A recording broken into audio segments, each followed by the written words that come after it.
శ్రీ మహాగణాధిపతయే నమః. శ్రీ మహాసరస్వత్యై నమః. శ్రీ గురుభ్యో నమః. క్రూర గ్రహాలు ముఖ్యంగా జాతకుని పైన చాలా ప్రభావం చూపిస్తాయి. వాటి యొక్క సంచారం ఎలా ఉంది అనేటువంటి విషయాన్ని మనము చూసినట్టయితే అందులో శని 2.5 సంవత్సరాలు కూడాను ఒక రాశిలో సంచరిస్తుంటాడు. కాబట్టి శని యొక్క ప్రభావము జాతకుడి పైన చాలా ఉంటుంది. అయితే ఈ శని ముఖ్యంగా రుజుమార్గంలో ప్రయాణిస్తున్నప్పుడు ఎలాంటి ప్రభావాన్ని చూపిస్తాడు, వక్రగతిలో సంచరిస్తున్నప్పుడు ఎలాంటి ప్రభావాన్ని చూపిస్తాడు, అస్తంగతత్వాన్ని పొందినప్పుడు ఎలాంటి ప్రభావాన్ని చూపిస్తాడు అనే విభిన్న కోణాలలో మనం చూసినట్టయితే ఈ సంవత్సరము శని 29 మార్చి నుండి మీనరాశిలోకి ప్రవేశించాడు. మీనరాశిలో ప్రవేశించి 2.5 సంవత్సరాలు అంటే సుమారుగా 3 జూన్ 2027 వరకు కూడాను మీనరాశిలో సంచరిస్తున్నాడు. అయితే ఈ మీనరాశిలో సంచరిస్తున్నటువంటి సందర్భంలో మధ్యన వక్రిస్తున్నాడు. అంటే రుజుమార్గంలో ప్రయాణిస్తున్నటువంటి గ్రహ దాని యొక్క ప్రభావం విభిన్నంగా ఉంటుంది. వక్రత్వాన్ని పొంది ప్రయాణిస్తున్నటువంటి గ్రహ యొక్క ప్రభావం కూడాను విభిన్నంగా ఉంటుంది. ఆ విధంగా మనం ఆలోచించినట్టయితే ఈ సంవత్సరము 13 జూలై 2025 రోజున ఉదయం 9:30 వక్రంలోకి ప్రవేశిస్తున్నాడు. అంటే వక్ర మార్గంలోకి ప్రవేశించి ప్రయాణం కొనసాగిస్తున్నాడు. ఎప్పటి వరకు ఉంటున్నాడు? 28 నవంబర్ 2025 ఉదయం 9:15 వరకు ఈ వక్రత్వాన్ని పొంది ప్రయాణాన్ని కొనసాగిస్తున్నాడు. అంటే ముఖ్యంగా ఈ సమయంలో అంటే 13 జూలై 2025 నుండి 28 నవంబర్ 2025 మధ్య కాలంలో అంటే శనేశ్వరుడు వక్ర మార్గాన్ని పొంది ప్రయాణిస్తున్నటువంటి సమయం లోపల ఈ రాశులలో జన్మించినటువంటి వారికి, ముఖ్యంగా ద్వాదశ రాశులలో జన్మించినటువంటి వారికి ఎలాంటి ఫలితాలు ఉంటాయి, మామూలుగా రుజుమార్గంలో ఉన్నప్పుడు ఎలాంటి ఫలితాలు ఇస్తాడో, వక్రించినప్పుడు అలాంటివి ఇస్తాడా, ఏమైనా దానికి విభిన్నమైనటువంటి ఫలితాలు ఇస్తాడా అనేటువంటి విషయాన్ని మనం విశ్లేషించి తెలుసుకుందాం.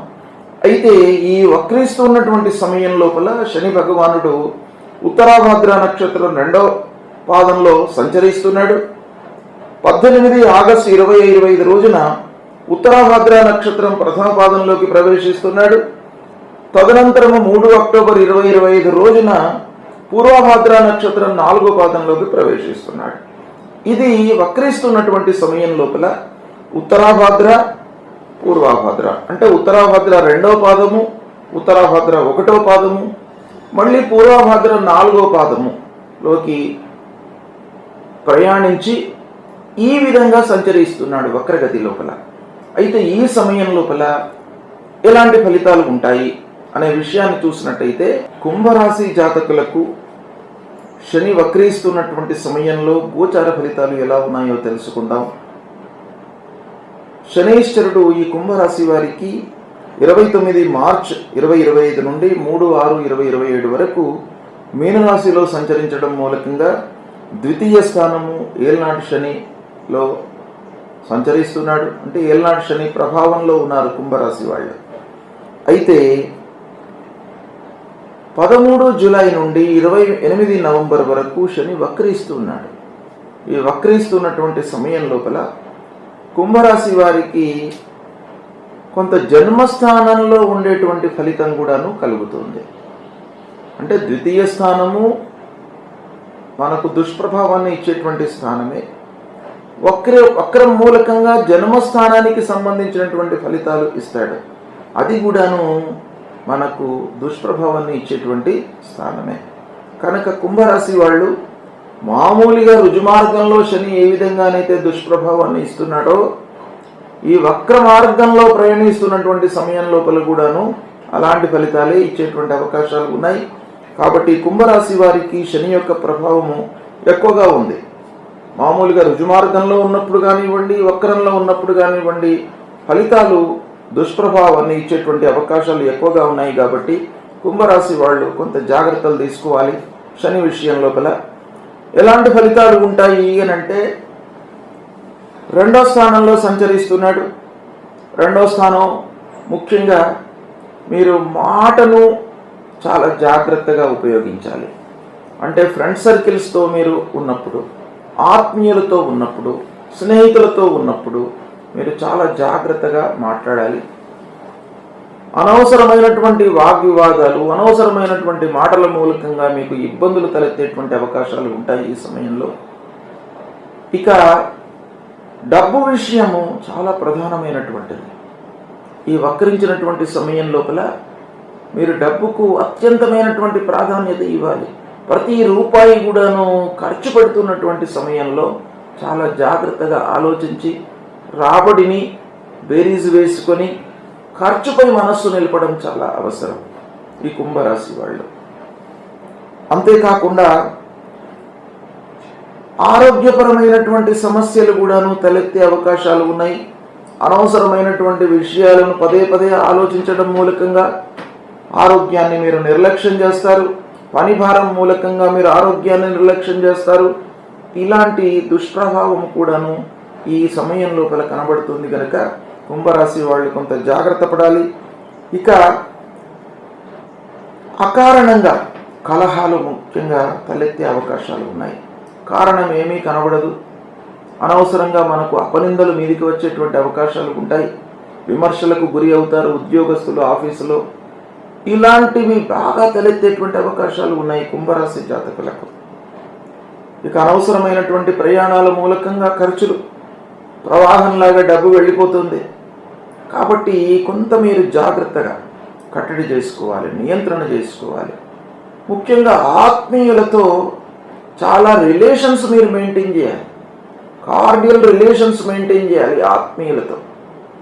ఎందుకంటే మీకు కష్టకాలంలో మిమ్మల్ని ఆదుకునేటువంటి వాళ్ళు స్నేహితులు, బంధువులు, ఆత్మీయులు, దగ్గర వాళ్ళు కనుక వీళ్ళందరితో కూడాను మీరు పరుష పదాలను ఉపయోగించకుండా వాళ్లతో సౌమ్యంగా మాట్లాడుతూ పని వెళ్ళదీసుకోవడం అనేటువంటిది ఈ సమయంలో చాలా మీకు కావలసినటువంటి లక్షణం.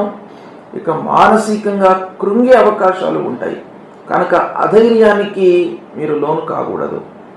సక్సెసా ఉంటుంది. ఎలా అనంటే మీకు కుంభరాశి వారికి శని ప్రభావము చాలా నెగిటివ్గా ఉన్నప్పటికీ గురు 5వ స్థానంలో సంచరిస్తున్నాడు. గురు మూలకంగా మీకు మంచి ఫలితాలు ఉంటాయి. గురు మూలకంగా కొంత అదృష్టం కలిసి వచ్చే అవకాశం ఉంటుంది.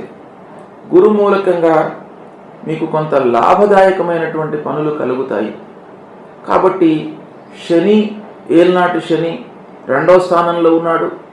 వక్రించడం మూలకంగా జన్మస్థానంలో ఉన్నటువంటి ఫలితాలను ఇవ్వబోతున్నాడు అనేటువంటి విషయానికి మీరు లోను కాకుండా, భయభ్రాంతులకు గురి కాకుండా, గురువు మీకు మంచి స్థానంలో సంచరిస్తున్నాడు. గురువు మంచి స్థానాలను వీక్షిస్తున్నాడు. కాబట్టి కొంతవరకు మీకు ఈ గురు ప్రభావము రెక్టిఫై చేస్తుంది. కాబట్టి మీరు అధైర్యపడవలసినటువంటి అవసరం లేదు. అయినప్పటికీ డబ్బు మీద శని యొక్క ప్రభావం బాగా ఉంటుంది. పనులపైన ఉంటుంది. ఆటంకాలు, ఆలస్యము ఇలాంటి వాటిపైన శని ప్రభావం ఉంటుంది. కాబట్టి మీరు కొంత జాగ్రత్తగా నిర్ణయాలు తీసుకున్నట్టయితే గురువు మీకు సహాయకారిగా ఉంటూ అన్ని పనుల లోపల కూడాను మీకు ఒక రకమైనటువంటి విచక్షణ జ్ఞానాన్ని కల్పిస్తాడు ఆ సమయంలో. కాబట్టి మీకు మంచి ఫలితాలు వచ్చేటువంటి అవకాశాలు కూడాను ఒక పక్కన ఉన్నాయి. ఈ సమయాన్ని సద్వినియోగం పరచుకోండి. శుభ ఫలితాలను పొందే అవకాశాలు చాలా ఉన్నాయి. శని వక్రిస్తున్నటువంటి సమయంలో కలిగేటువంటి గోచార ఫలితాలను చూసినట్టయితే వాటికి కొన్ని పరిహారాలు చేసుకోవడము చాలా అవసరం. పరిహారాలు అనేటప్పటికీ మనకు 2 విధాలుగా శాస్త్రం చెప్తుంది. ఒకటి మనం చేసుకోవాలి. అంటే స్వయంగా శని ప్రభావము ఏ ఏ స్థానాలపై ఉంది, మనం ఎలాంటి రెక్టిఫికేషన్స్ మనం తీసుకోవాలి. 12వ స్థానంలో ఉన్నాడు, వృధా ఖర్చులు పెట్టిస్తాడు. జన్మస్థానంలో ఉన్నాడు, శారీరకమైనటువంటి ఇబ్బందులు ఇస్తాడు. అర్ధాష్టమ స్థానంలో ఉన్నాడు, మనిషికి ప్రశాంతత లేకుండా చేస్తాడు. 8వ స్థానంలో ఉన్నాడు, ఆకస్మికమైనటువంటి ఇబ్బందులను ఇస్తాడు. ఇలాంటివి మనము గుర్తించి వాటికి సంబంధించినటువంటి ఫలితాలు, దుష్ప్రభావాన్ని మనం ఎలా రెక్టిఫై చేసుకోవాలి, ఎలా అధిగమించాలి అనేటువంటి విషయాలపైన మనం మనసు నిలిపి ఖర్చులను తగ్గించుకోవడము, ప్రశాంతత కొరకు మనం ఏం చేయాలి, అనవసరమైనటువంటి ఆలోచనలను మనసులోకి రాకుండా చూసుకోవడము, ఆకస్మికమైనటువంటి విఘ్నాలు రాకుండా ఉండడానికి వెల్ ప్రిపేర్డ్గా మనము పనులు ప్రారంభించాలి. అంటే ప్రారంభించేటువంటి పనులలో ఆకస్మికమైనటువంటి ఇబ్బందులు వచ్చే అవకాశాలు ఎప్పుడు ఉంటాయి? మనం బ్లైండ్గా ఆ పనిని ప్రారంభించినప్పుడు.